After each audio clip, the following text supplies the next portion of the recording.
Hey, welcome to ManKitchenRecipes. I am Kevin, and ASMOKE reached out to me, and anybody that's been following my channel knows I have an ASMOKE A350, and that thing works great. It's a portable pellet grill. You can plug it in, take it wherever you want. And now they have sent me the ASMOKE Essential, the battery operated one. So I'm really excited about this one because I'd love to take this one, to the lake or wherever and use it while you're out and not worry about having to have somewhere to plug it in. So there it is in the box. Let me get it out of the box. And there's like 15 steps to put it together. You got to put the feet on, the handles on, the hopper, all that good stuff. So let me get all that put together. I'll be right back. All right, there it is put together. Wasn't that big of a deal. There was only like 13 or 14 steps. It does come with 2 charging ports, which is awesome. Not charging ports, temp probe ports. You should get 2 temp probes. If I could speak, you should get 2 temp probes when there's 2 ports. Most pellet grills come with 1 for some reason. And in ASMOKE fashion, they do give you this pellet guard. If you're not using ASMOKE pellets, you need to put this in there. And what that does is it helps keep the ash from filling up the pot of gas, or helps keep the ash there maybe to help keep the flame there. Anyway, you use this also for temperature, temp fluctuations. You want this in there if you're not using ASMOKE pellets, and you don't want to lose this. So you can leave it in all the time, I'd imagine. What you could do, there's like your water tray. You could just throw it in there, throw in the water tray, and not lose it. So that's the ashtray, and it has that tray there that you can put water or apple juice or whatever you want in there. I looked in the manual, looked in the quick start guide. There's really not much information on the battery. I'm 100% sure you need to charge this battery before you use it. It has 1 blue dot, so I will charge it. Now, speaking of charging, it comes with a cable, but your cable is USB-C to USB-C. Okay, a lot of like phone chargers, a lot of wall chargers are USB to USB-C. There are chargers. I happen to have one from a Samsung that has the USB-C. I don't know if you can see that or not. It has the USB-C, so I can plug it in here and then plug it into my battery and get this thing charged up. Luckily I have this to charge, so just so you know, if you're getting one of these, be prepared. You're not going to have a place to plug it in unless, I thought my electrical box over here on the side, it has USB ports, but it doesn't have USB-C ports. Lamps in the bedroom have the USB-Cs now. So if you don't have USB-C way to charge it, be sure you either get a plug or the adapter that's USB-C to USB to be able to plug into one of your phone chargers or a lamp that has a USB-C opening. So I'm going to get this charged up first. It doesn't say anywhere in the manual, and I'm a little disappointed in that. It doesn't say much about this at all. I don't even know if I can have this plugged in, plug this in, and plug it into the wall and run this if the battery dies. So I guess I need to make sure that this is always charged. So I'm going to charge it before we start it, but let's do a quick little walk around. I think it's pretty cool. I think this thing's going to be really fun to use. All right, so let's give you a closer look. Okay, so there it is. It's a pretty nice looking machine, right? Nice pit. Okay, so before I get started, the battery, I'm a little disappointed in the information on the battery. It says to hold it, to activate it. I got 1 blue dot. It doesn't say which way is up or down, but the wording, you can read it this way, so it's going to go so you can read the words, and then also the pins go on top. I could at least told you that. So you push that in, and once you get that pushed in, it should start up right here. It's going to start starting up. It's got a pretty fancy little handle, and the drip tray over here on the side comes with a few extra. The drip tray is right here, and it has the little foil pan. It does have this top shelf like the 350 that tilts up. You hook it in there and then let it rest. It doesn't have to be in the back. You could put it right up here in the front or in the middle. Boom. All right, so that's the top shelf. You take this off, and what I really like about what ASMOKE has done is they included this the sear plate, where you can open it and close it. I love the sear plate. You don't use it all the time, but I'm telling you, when you want that sear plate, you want to reverse sear something, that thing will cook up really nice and give you a nice char. You can do burgers that way. You could throw your, I've thrown hot dogs over the sear plate just to get that char on hot dogs. But you can use it for all kinds of stuff, especially steak. Reverse sear. Okay, we've got the enamel coated grate. Closes. Let me show you here. Here's the hopper. Right at the current moment, I don't know how much it holds. Doesn't hold a lot, maybe 5 pounds. And so this hopper is made, I don't know if I can do this one-handed or not, but the hopper is made to be, well, let me first show you this. When you put your hopper on, you open up your pellet blocker so your pellets can get through there, and they go down through there. And then before you transport this, you slide this shut so that your pellets can't go through anymore. And then you lift it up and off.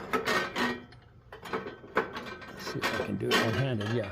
And then you can close it up and transport this. I believe it closes with that in there to transport. But you put this on here because you're going to have pellets inside here still, and this will prevent them from coming out when you're transporting it. But before you put the hopper on, obviously you have to take that off. You can't leave it on. There's no way. It won't fit. Okay. And to put it back on, just make sure you're in the slot. There's a slot on the right side. You can't see it because my hand is there. And a screw. Maybe on this side I can show you. There's a screw there, and it just slides on, and then up here at the top, this part has to go in right there, and that holds it up basically. Okay, it does show my battery is almost dead. Again, the battery is on the right, the hopper is on the left, and really there's nothing to the back of it. And I apologize for the jittery filming, but it's not always easy to show you everything one-handed. Okay, look at that thing. That is a good looking portable pit. And I know I'm going to have a lot of fun cooking on it. And so what I'm going to do is I'm going to get the battery charged and do a burn off, and then I'll be back and I'm going to do the first cook on this. I think I'm going to do some beef ribs. And anyway, I'll be back in a few minutes. A little investigation, and I can charge the battery while it's running. I did the burn off. I'm getting it to 250 right now, but I'm going to throw some ribs on there.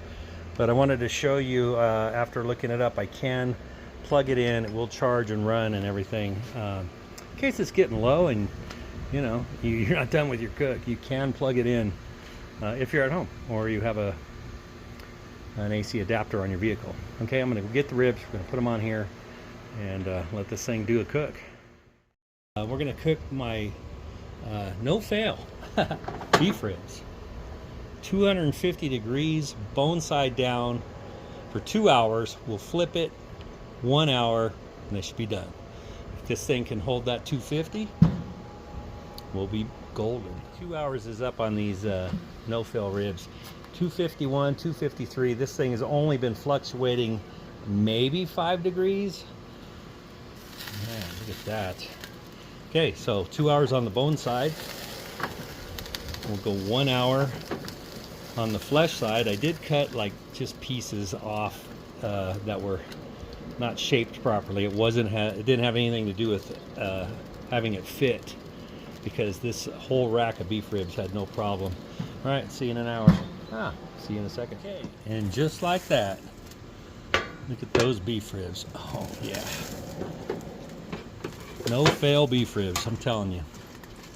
2 hours bone up, 1 hour meat side down.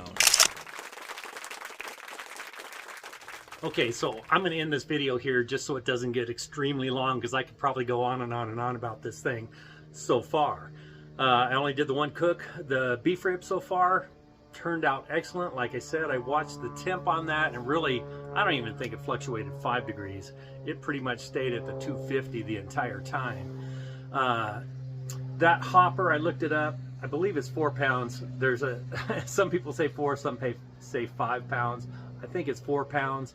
The battery life should last 8 to 10 hours. I have not tested that yet, but trust me, I'm going to be doing more videos with this. I cannot wait to take it out to the lake. And you know, that USB-C charging port, actually, most cars these days have the USB-C, so you can charge that thing while you're driving and have it all ready when you get to your campsite or wherever you're going, or just having a picnic for the day. The only thing is that adapter to plug it into any outlet. Not a big deal, but I wish that it would have came with one, and then I wish it also would have gave a little bit more instruction on the battery. But aside from that, so far so good. This thing, like I said, they have updated the PID to stabilize their temp. I have seen other reviews where people are talking about the temp swings, and this one here, nope, this one ran perfect. I love the size. I love the portability. I really love that it has the sear plate. Of course, ASMOKEs do have that sear plate, but they did include it in this. And all around so far, very happy with this. So if you're looking for a portable, the technology in this controller here is amazing. You know, you just touch it. It's got everything in there. I could go over that. I could spend probably 10 minutes just on that. It does have the app. You could actually start this from your phone if you wanted to. How about that, right? I don't really have a lot more to say about it, except that I'm really enjoying it. I can't wait to do some more cooks. Unfortunately, I've been extremely busy and other things going on right now. And when that's all done and over, then I can do some more cooks on this, and you'll definitely see me using this again. It says 8 to 10 hours on the battery. I'd really like to test that out. So stay tuned, come back, see what else I got with this ASMOKE Essential AS360, 271 square inches of cooking surface in there, and I just really, really love the portability. I love that you don't have to plug it in somewhere, even if your truck or vehicle has the AC outlet in it. I just like that you don't have to have it, because you know, you want to take it out of your vehicle, you want to run it over to a picnic table or wherever, and you don't want to have to be tied down to a cord. So battery operated, 8 to 10 hours, ASMOKE Essential, link below. Be sure to check this out, especially if you're in the market for a portable pellet grill. And I mean, gosh, it'd be great just to carry around in your RV, right? Or in your camper. Anyway, thanks for checking this out. Again, link in the description below. I hope you check it out. I hope you get one. All right? Have a great day.